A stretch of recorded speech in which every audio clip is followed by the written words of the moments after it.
My name is Fahim Khondaker. I'm a Muslim.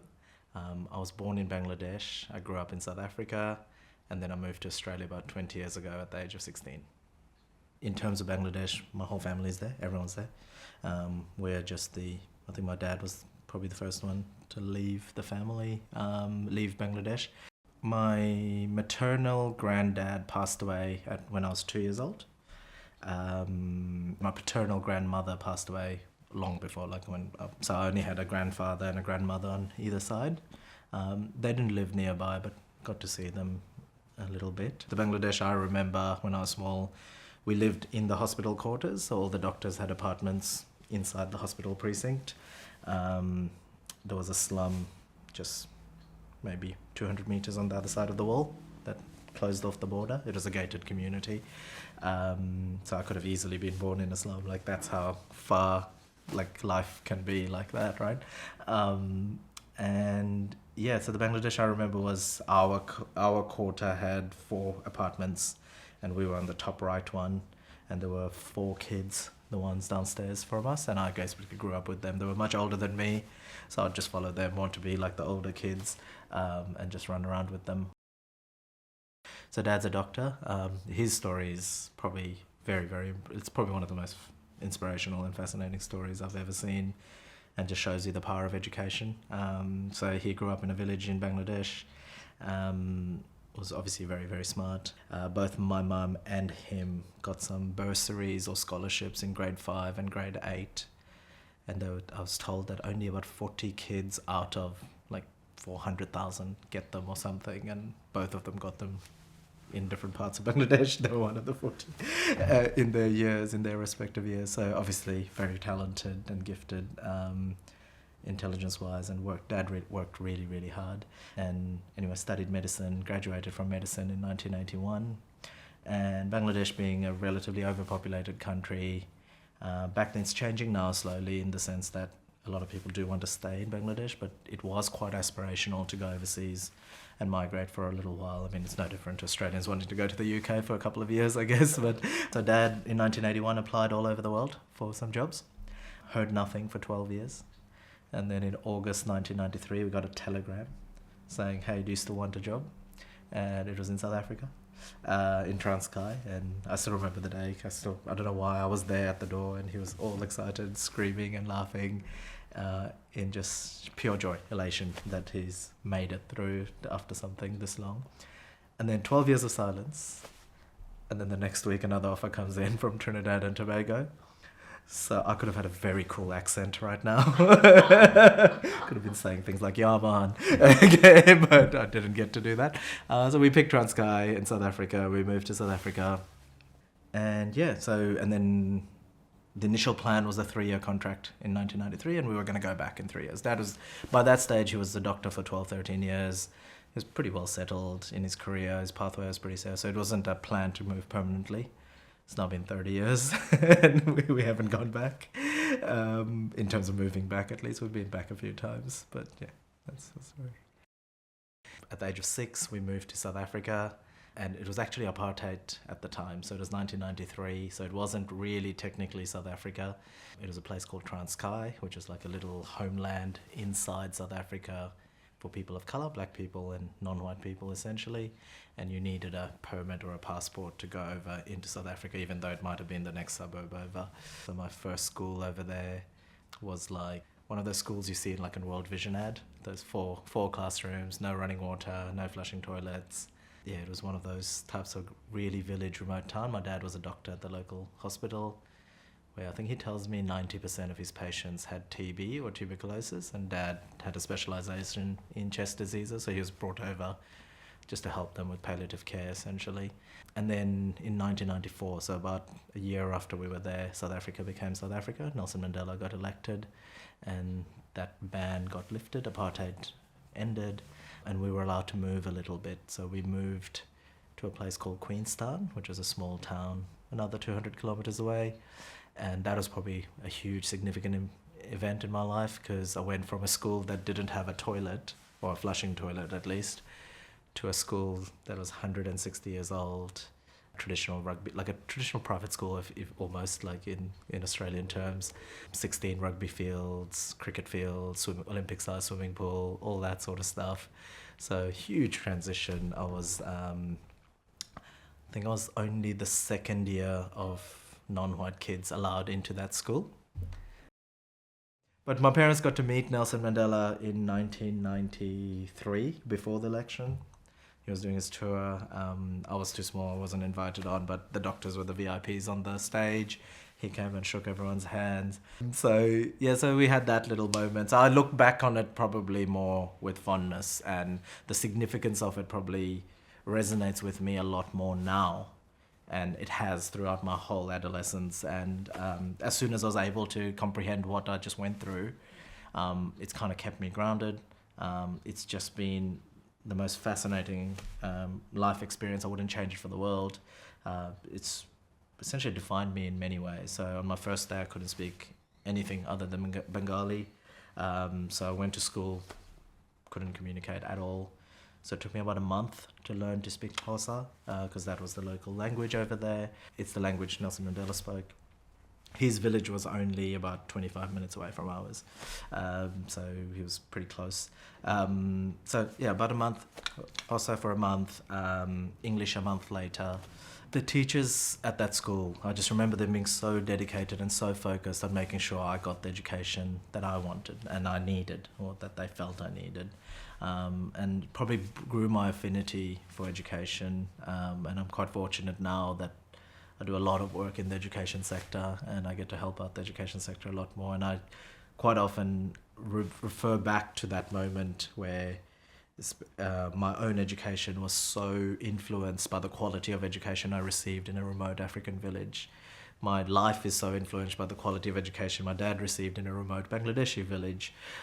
So that whole notion of challenges of kids in rural and remote areas getting quality education, or kids in disadvantaged communities getting quality education, and that being a pathway out for them, is, I think, it wasn't lost on me. So I kind of understood that.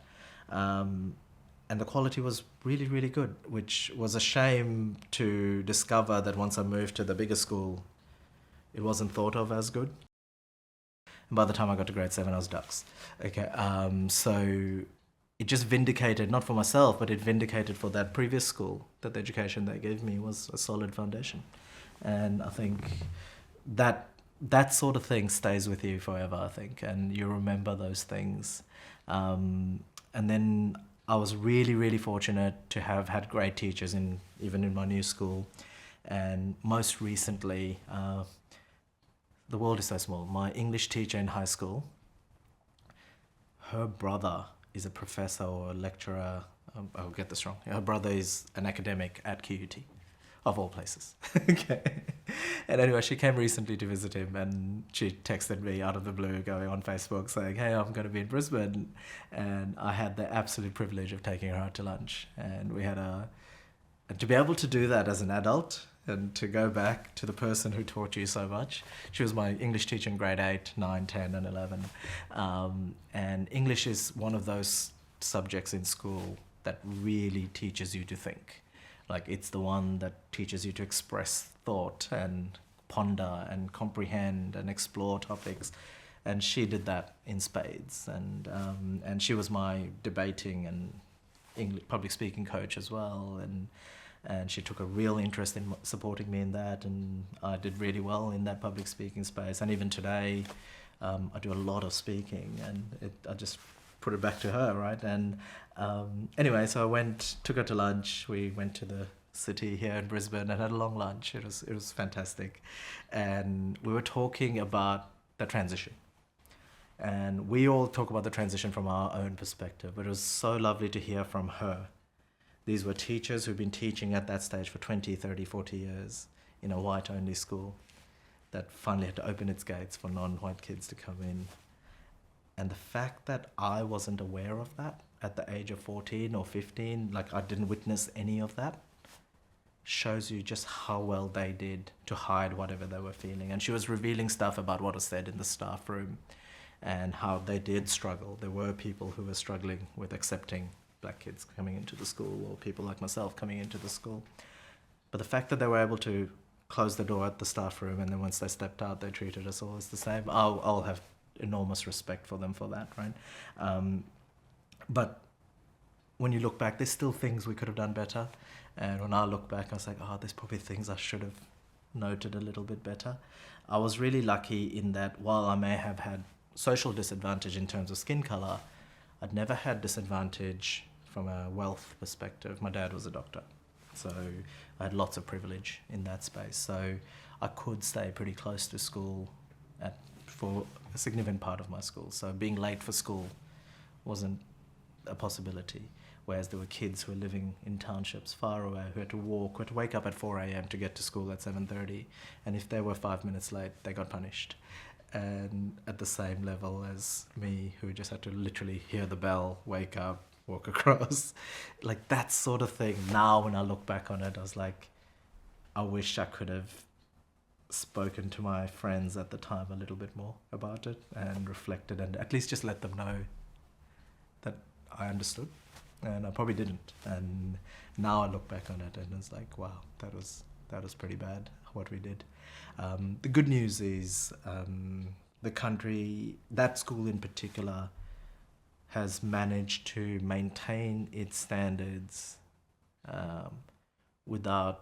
while remaining inclusive. And it's just, I'm so proud of that school, like that school and the ones in that area. So we were on the edge of Transkei, okay?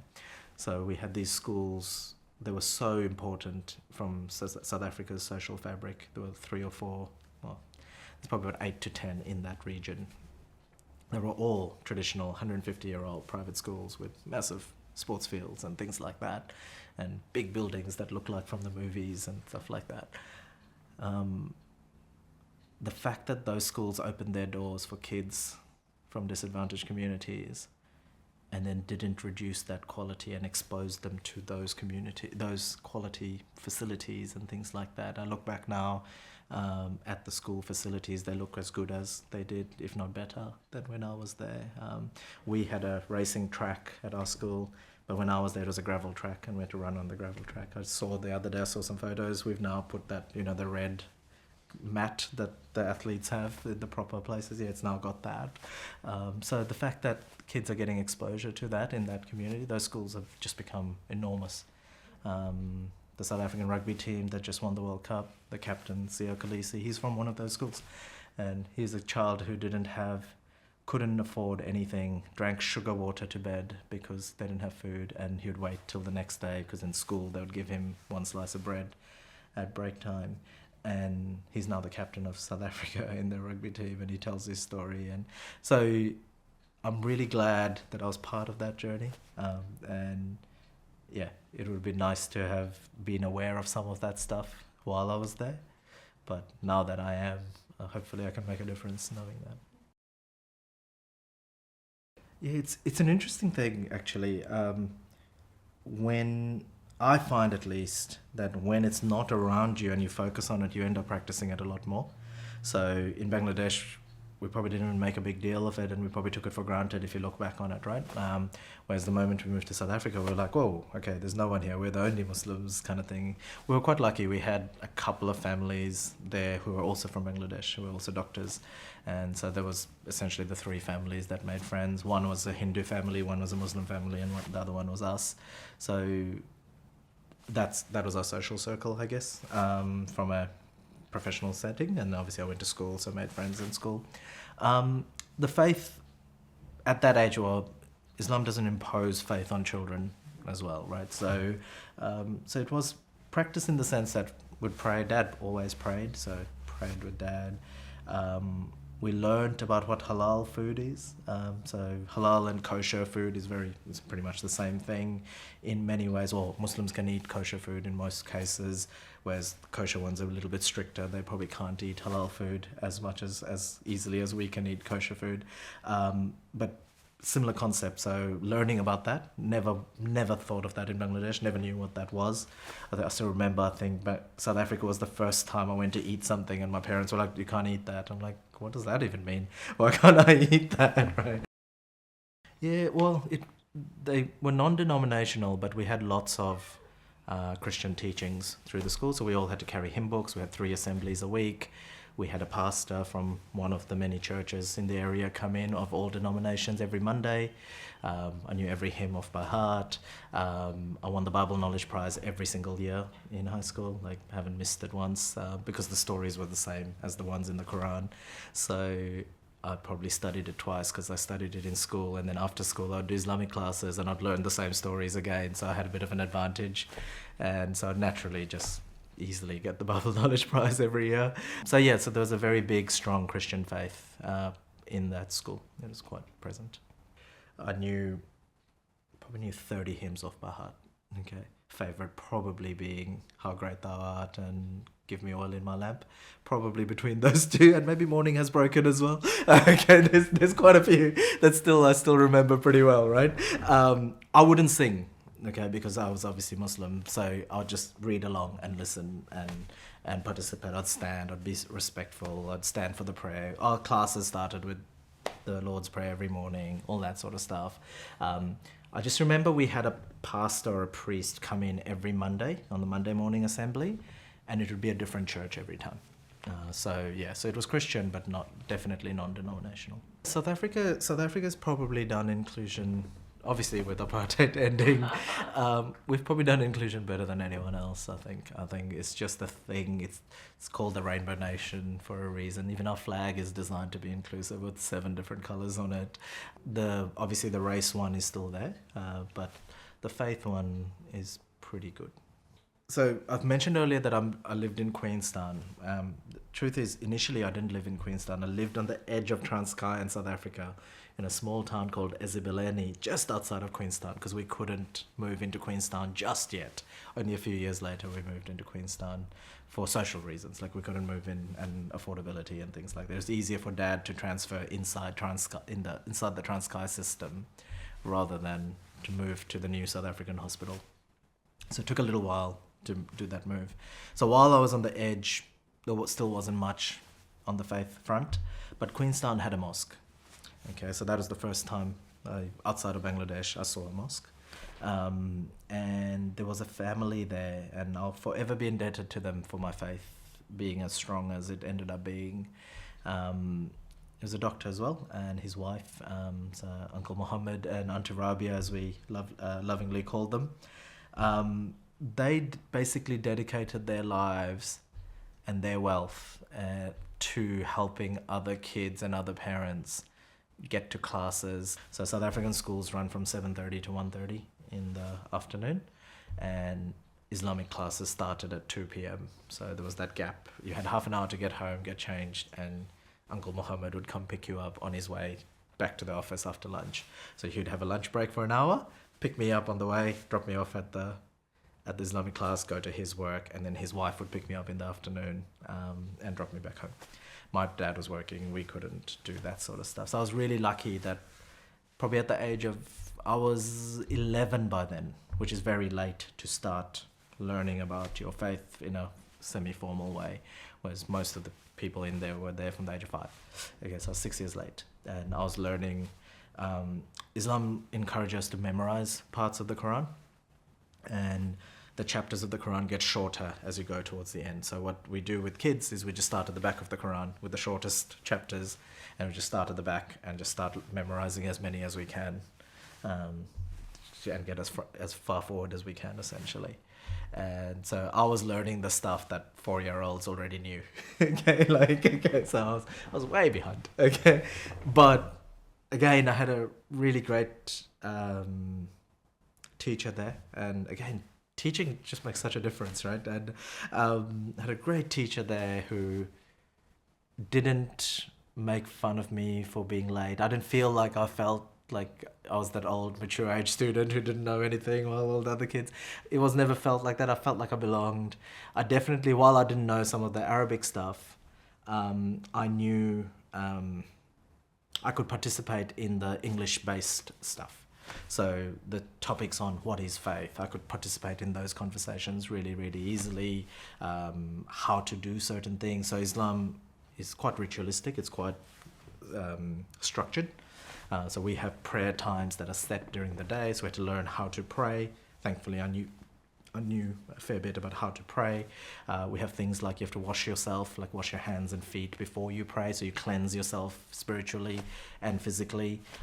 So there were lots of lessons as a child to learn what the rules of that are, like what are the criteria for when you have to wash yourself versus when you can get away with just wiping it away, that kind of thing, right? So there's a lot of that sort of stuff that I could participate in very, very easily. So I felt like I belonged, right, very, very quickly. And then in terms of memorizing the chapters, that didn't take too long. Like pretty soon we all taper off around 15 or 20 chapters, and then after that they get too long and no one remembers anything else. So I got to that 15 or 20 mark relatively quickly, like 3-4 years I was there. And the one thing I'll just note as well is, and I should give my mum a lot of credit for this, my mum, before we left for South Africa, kind of must have known that we will probably not get much exposure to Islamic studies over there as kids. So she hired a private tutor to come in and teach me how to read the Quran or Arabic before we left. So at the age of 5, I had for about 3-4 months when we knew we were going to the time we actually went. I had someone come in every day to just teach me the basics. Now, I didn't learn it well because it was a pretty rushed class, but at least when I went to the proper classes later in South Africa, I wasn't starting from scratch. I kind of at least had an affiliation with it, and I kind of understood it a little bit. I don't recall, I'm sure my mum would have made me read at home as well once in a while, but I don't recall any of that. So yes, I had this lovely little exposure to the faith pretty quickly.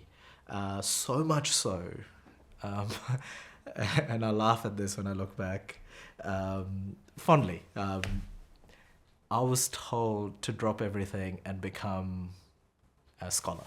So leave the secular studies, as we call it, the worldly studies, and drop everything and just go. My teacher was like, look, you're pretty smart. You've been gifted. I think you owe it to you owe it to the faith to drop everything and do that. Because at the time, the memorizing of the Quran is such a valued skill in our world. Okay, the Quran is such an important, memorizing it and then living it and understanding it. There was a very common thing that a lot of kids did in South Africa, which was you drop out of school in grade 6 and you come back in grade 8, but you go away for 2 years to memorize the Quran full time. And I thought, that's where I'm headed, right? So I thought, yep, I'll go do that. I'll drop out in grade 6, come out in grade 8, and by the time you get to grade 12, you've adjusted. You've got both. I wasn't given that option. I was told, no, you're dropping out and staying out. And so from the age of 6, I want you to then do the full theological studies and get the PhD equivalent and do all of that and become a proper jurist almost. Like Islamic studies are very legal. It's like canon law kind of thing. It's like understanding what's permitted, what's not, and all those sorts of things. And there's a lot to study to work out what is the most appropriate thing to do in a particular situation. And we need scholars to guide us through the interpretations of that. So I was told to become one of those, and so not only did I not do that, I didn't also go away and memorize the Quran either, and I just stayed in school. Got to grade 7, and then it became really hard to manage high school and Islamic studies after school as well, because my extracurricular stuff started coming up. I played a lot of sport in school. I did a lot of debating and public speaking and drama, and I got really involved. I took every opportunity that was given to me, so it was very hard. So that was it. That was my little taste of about 2.5 years of Islamic studies, but that was enough to just hold. I made some really good friends who made it cool to be Muslim, like who made it like it wasn't odd being Muslim. It was odd if you were to drink. It was odd if you wanted to do drugs, whereas it was cool to be a practicing Muslim who prayed 4 or 5 times a day. We all need that one influential friend, and for me, that guy's name was Majid Ahmed. Majid, I still talk to him.